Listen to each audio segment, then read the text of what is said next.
Back to channel. അപ്പോൾ ഇന്ന് നമ്മുടെ ഹെയർ ഗ്രോത്ത് ചലഞ്ചിന്റെ 5 വീക്ക് ആയിട്ടുണ്ട് കേട്ടോ. അപ്പോൾ നമുക്ക് നേരെ വീട്ടിലേക്ക് പോകാം. അപ്പോൾ ഇന്ന് നമ്മൾ ഹെയർ അപ്ലൈ ചെയ്യാനായിട്ട് എടുത്തേക്കുന്നത് ഇതേണ്ട ഈ ഒരു ഹെയർ പാക്ക് കേട്ടോ. ഇത് ഞാൻ ഏത്തപ്പഴം നന്നായിട്ട് അരച്ചെടുത്ത കേട്ടോ. ഇതുപോലെ ഏത്തപ്പഴം എടുക്കുന്ന സമയത്ത് നന്നായിട്ട് പഴുത്ത പഴം നോക്കി എടുക്കുക കേട്ടോ. എന്നിട്ട് വേണം ഇതേപോലെ അരച്ചെടുക്കാനായിട്ട്. എന്നിട്ട് നമുക്ക് അതിലേക്ക് കുറച്ച് തൈര് കൂടി ഞാൻ ആഡ് ചെയ്ത് കൊടുക്കുന്നുണ്ട് കേട്ടോ. അപ്പം നന്നായിട്ട് ഇതേപോലെ എന്നിട്ട് മിക്സ് ചെയ്ത് കൂടി എടുക്കണേ. തൈരില്ലെന്നാണെങ്കിൽ നമുക്ക് ഇതിന് പകരം സാധാ പാലാണെങ്കിലും ഒഴിക്കാം കേട്ടോ. എന്നിട്ട് ഇതേപോലെ മിക്സ് ചെയ്തെടുത്താലും മതിയേ. എന്നിട്ട് ഇതുപോലെ ഞാൻ ഹെയർ ഓരോ ലെയറായിട്ട് എടുത്തിട്ട് അങ്ങനെ അപ്ലൈ ചെയ്ത് കൊടുക്കുന്നുണ്ട് കേട്ടോ. അപ്പോഴേ നമ്മുടെ ഹെയറിൽ കറക്റ്റ് ആയത് പറ്റത്തുള്ളൂ. അപ്പോൾ വീക്കിൽ ഒരു തവണയെങ്കിലും നമ്മൾ ഈ ഒരു ഹെയർ പാക്ക് ഒക്കെ ഇട്ട് കൊടുക്കുകയാണെന്നുണ്ടെങ്കിൽ നമ്മുടെ ഹെയർ ഒരുപാട് ഡ്രൈ ആവുന്ന ആ ഒരു അവസ്ഥയൊക്കെ മാറിയിട്ട് കുറച്ചുകൂടി സോഫ്റ്റും പിന്നെ സ്മൂത്തൊക്കെ ആവാനായിട്ട് തുടങ്ങും കേട്ടോ നമ്മുടെ ഹെയർ.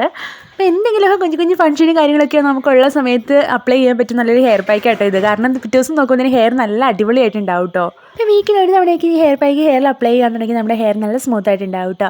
പിന്നെ ഇത് അപ്ലൈ ചെയ്തിട്ട് ഒരുപാട് ടൈമൊന്നും വെക്കേണ്ട, ഒരു 10 മിനിറ്റോളം ഹെയറിൽ അപ്ലൈ ചെയ്ത് വെച്ചാൽ മതിയാവും കേട്ടോ. അപ്പോൾ തന്നെ നമ്മുടെ ഹെയറിൽ അത് സെറ്റായിട്ടുണ്ടാവും.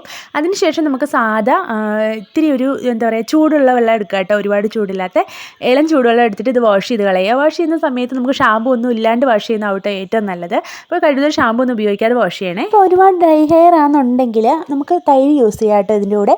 അതല്ലാതെ ഒരുപാട് ഡ്രൈ അല്ലാത്ത ഓയിലി ഹെയർ ആണെന്നുണ്ടെങ്കിൽ അതിൻ്റെ കൂടെ നമുക്ക് പാൽ ഉപയോഗിക്കുന്നതാവും കേട്ടോ നല്ലത്. നമ്മുടെ കുഞ്ഞു വീഡിയോ എല്ലാവർക്കും ഇഷ്ടമായിട്ടുണ്ടെന്ന് വിചാരിക്കുന്നു. പുതിയതായിട്ട് നമ്മുടെ ചാനൽ കാണാനുണ്ടെങ്കിൽ ചാനൽ സബ്സ്ക്രൈബ് ചെയ്തേക്കണേ. ബൈ.